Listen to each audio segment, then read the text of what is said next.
Hello, popcorn junkies. This is an idiosyncratic moment for all you movie fans out there. Proper cinephiles, proper movie buffs. Paul Thomas Anderson. He's a filmmaker's filmmaker. He makes often impenetrable, sometimes inaccessible, but always thought-provoking and always groundbreaking and challenging and not comfortable, discomforting films. Let's just have a little spin through some of the films that he's made that sort of really stood out. Boogie Nights was perhaps the one that brought him to the biggest audience with the super-sized penis and all the rest of it, set within the porn world. Magnolia, with that wonderful, wonderful cameo by Tom Cruise. Punch Drunk Love, what an absolutely staggering film. Adam Sandler playing a sort of infantile, challenged kind of guy again. He's a director that plays with kind of narrative form, narrative expectations, quite new wave, quite French new wave, quite happy to be distracted, quite happy to sort of meander and sort of go off at a tangent and then come back sometimes to a quite sort of circular or non-conventional beginning, middle and end.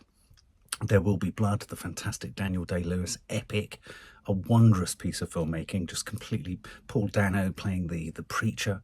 The Master, which was just another absolutely sensational film with Joaquin Phoenix in there and Philip Seymour Hoffman as a sort of Scientology type. Was it? I forget the name of the guy who led the Church of Scientology.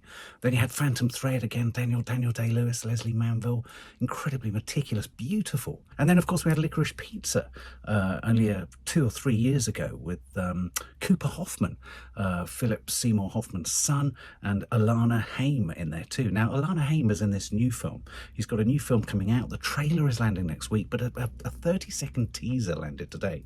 And under normal circumstances, we wouldn't react to something so short until the trailers come out, which I'm definitely going to do with Nads. Hopefully, if Maddie's around too, we'll do the trailer.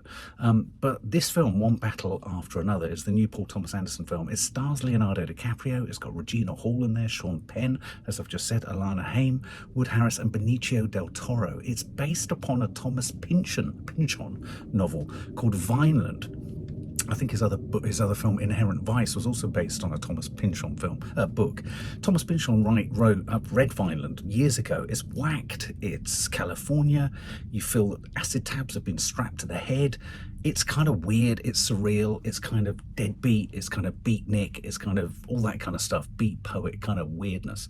But this looks compelling. This looks intriguing. And as I say, this is a 30-second teaser. And I just wanted to share it with you guys.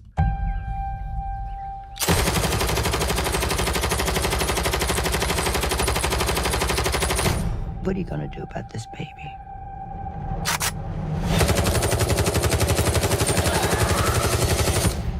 Just when you think you got a handle on things.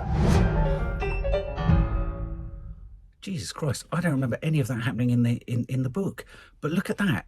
A symbol. You know, sometimes you're looking for those moments, aren't you, in films where you're going to have a shot that is an iconic shot of the ages. Well, that shot just there of a woman fully 9 months pregnant shooting a machine gun with the rattle of the machine gun against her baby in her belly.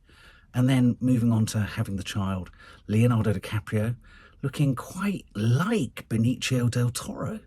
Do you think maybe Benicio del Toro... I've always thought that there was a kind of separated at birth thing going on there. Leonardo looking rough. Could this be his first sort of unvain kind of portrait? I think I remember in the book he plays a character who keeps throwing himself out of a sort of windows in order to kind of disable himself in order to be able to claim disability benefit. I'm imagining that. I think there's some kind of weird aspect to it like that. It looks sunbaked. It looks surreal. It looks strange. There's a lot of gun action, and we have this young girl who's pregnant. I'm liking the look of it already.